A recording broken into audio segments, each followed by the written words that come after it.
Next हम बात करने जा रहे हैं हमारे पास जो है एनर्जी स्टोर्ड इन कैपेसिटर, कि कैपेसिटर के अंदर जो हमारे पास एनर्जी है वो किस तरह से स्टोर होती है। तो स्टूडेंट्स, जैसा कि हम जानते हैं कि जब भी हम किसी भी चीज़ पर वर्क करते हैं वो वर्क बेसिकली जो है वो किसकी वजह से होता है, वो एनर्जी की वजह से होता है।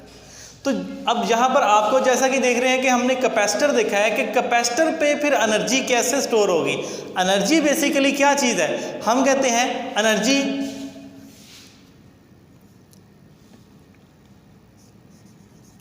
The work required to deposit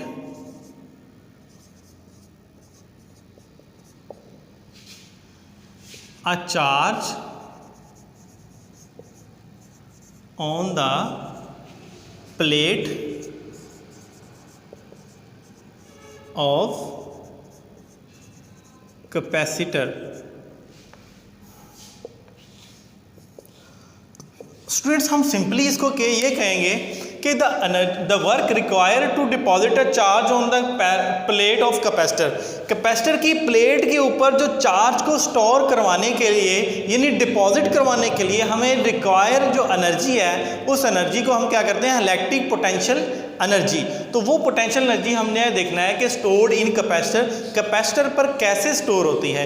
यानी ये जो चार्जेस हैं हमने देखना है कि अब सबसे पहले एक चार्ज को स्टोर करवाया, अगर यहाँ से बैटरी से पोटेंशियल अप्लाई करें, क्योंकि यहाँ पर हमने इस सेल से कि जो बैटरी का पॉजिटिव टर्मिनल है उसको positive plate of the capacitor के साथ कनेक्ट किया है और नेगेटिव को negative plate of the capacitor के साथ कनेक्ट कर दिया। तो स्टूडेंट्स, हम इसलिए करते हैं ऐसा ताकि हमारे पास एनर्जी जो है वो स्टोर हो सके, क्योंकि ये जो हमारे पास बाइसिंग है इस बाइसिंग को हम कहते हैं फॉरवर्ड बाइसिंग। अगर हम रिवर्स बाइसिंग करेंगे यानी positive terminal of the battery connected with the negative terminal of the parallel plate capacitor, then हमारे पास जो चार्जिंग है, जो एनर्जी है वो यहाँ पर स्टोर नहीं होगी। तो स्टूडेंट्स, इसलिए हमने पॉजिटिव टर्मिनल को positive plate of the capacitor के साथ कनेक्ट कर दिया और नेगेटिव को नेगेटिव से कनेक्ट कर दिया।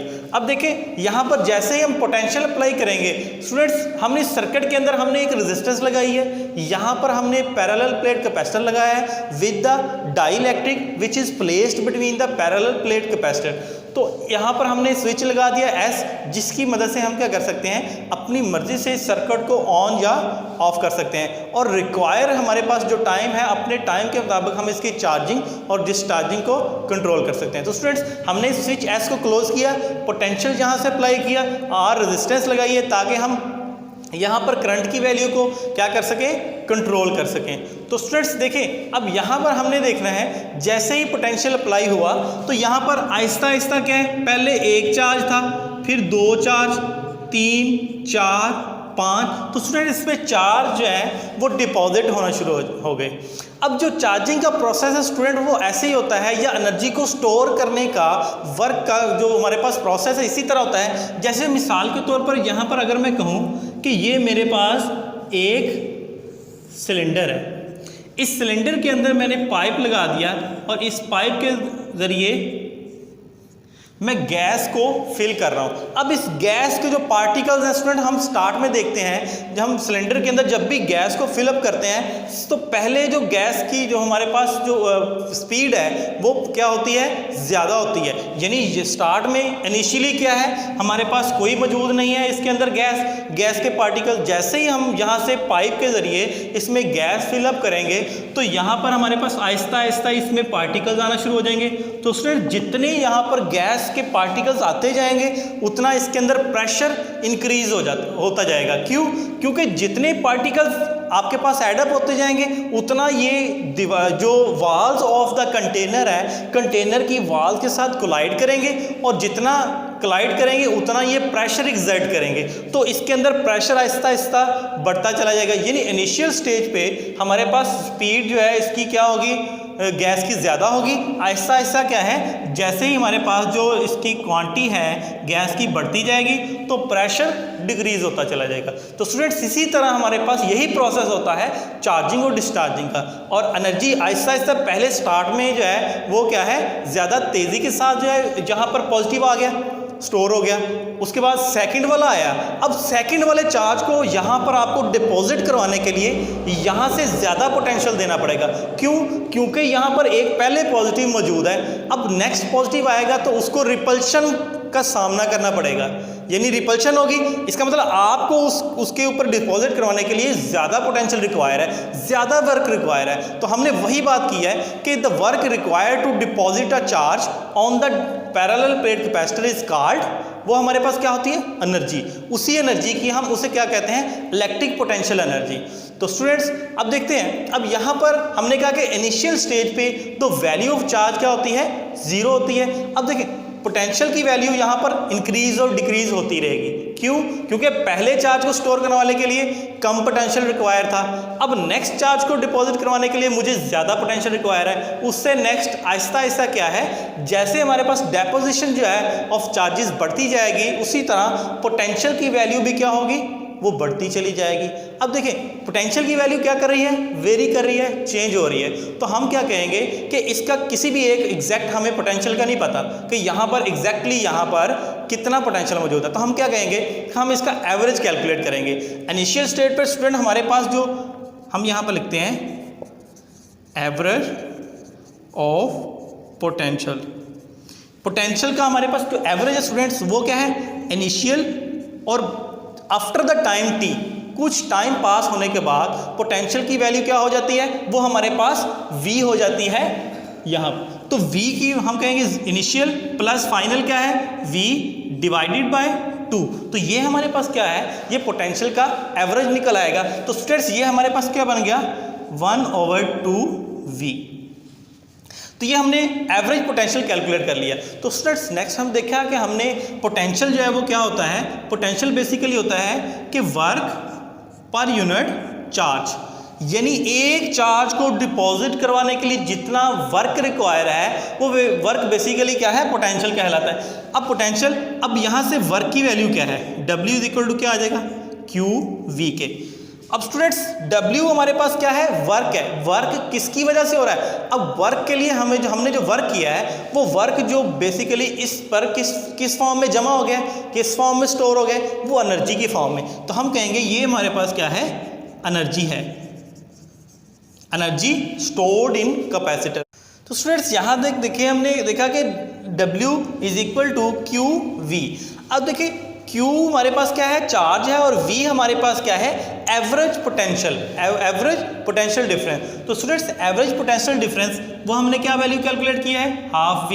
तो स्टूडेंट यहाँ पर Q हमारे पास किसके इक्वल होता है? CV के।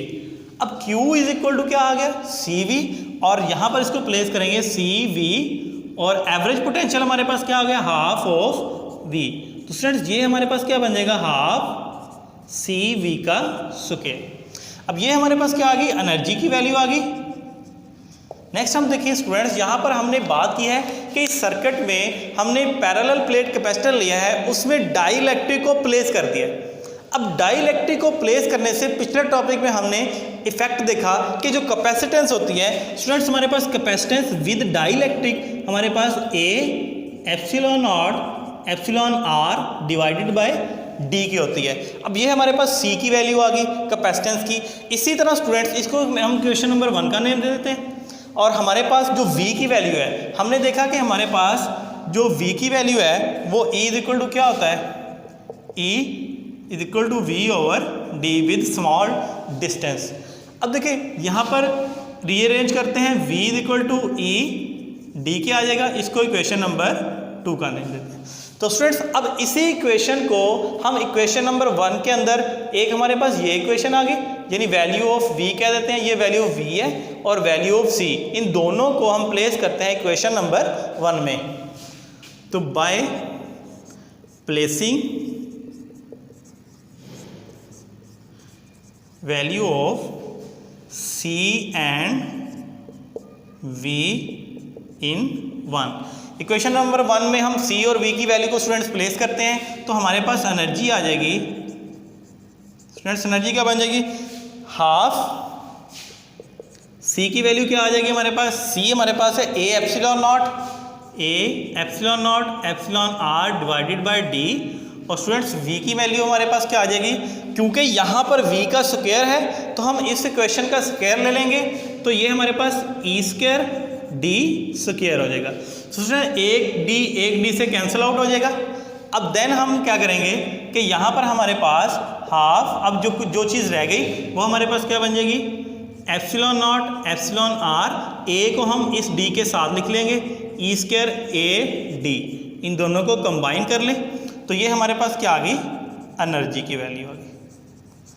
अब स्टूडेंट्स नेक्स्ट हम देख लेते हैं कि ये तो हमारे पास एनर्जी के लिए इक्वेशन आ गई, एक्सप्रेशन आ गया कि हम एनर्जी कितनी उसके ऊपर जो है हमने स्टोर कर लिया, उसको इस इक्वेशन से हम फाइंड आउट कर सकते हैं। नेक्स्ट हम देखते हैं कि हमारे पास एनर्जी डेंसिटी क्या होती है। तो students energy density according to definition, energy density हमारे पास होती है energy density is equal to energy per unit volume. Energy per unit volume is called energy density. तो एनर्जी की वैल्यू ये हमने ड्राइव की है डिवाइडेड बाय वॉल्यूम। तो स्टूडेंट वॉल्यूम हमारे पास तीन जो लेंथ होती हैं उसका प्रोडक्ट होता है। एक हमारे पास क्या है, हम लिखेंगे कि हमारे पास एनर्जी की वैल्यू आ गई 1/2 epsilon naught epsilon R E square, और साथ में स्टूडेंट हमारे पास ए डी डिवाइडेड बाय, ये एनर्जी की वैल्यू आ गई।